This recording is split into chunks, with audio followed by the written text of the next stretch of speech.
هاد المرة الوجهة ديالي المنطقة ديال تاليوين اللي جات في النواحي ديال تارودان جنوب المغرب. فم الشهر على الصعيد العالمي بالذهب الأحمر كيف تيسميوه ولا الزعفران.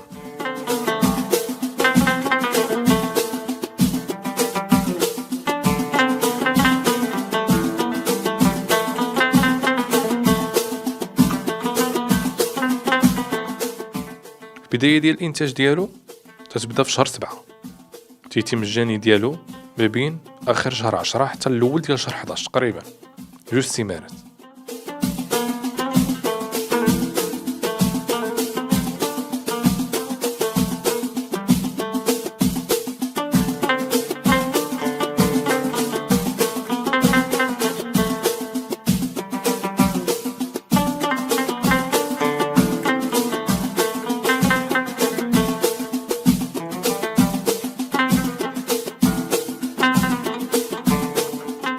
تعتبر الزعفران المغربي كأفضل منتوج على الصعيد العالمي، تيحتل الرتبة 3 عالميا من بعد إيران وأفغانستان، ولكن الجودة ديال الزعفران المغربي تعتبر هي الأحسن والأفضل.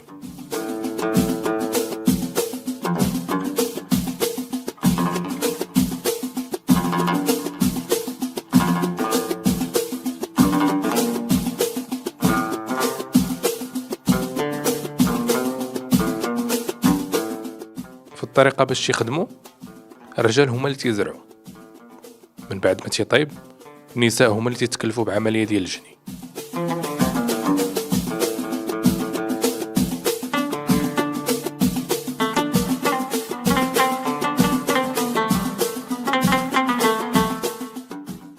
فالمغرب مشتهر بزاف ديال المواد الطبيعية كتيرة من عند الله، فعندنا جودة في السوق العالمية، والحمد لله على النعمة ديال هاد البلاد.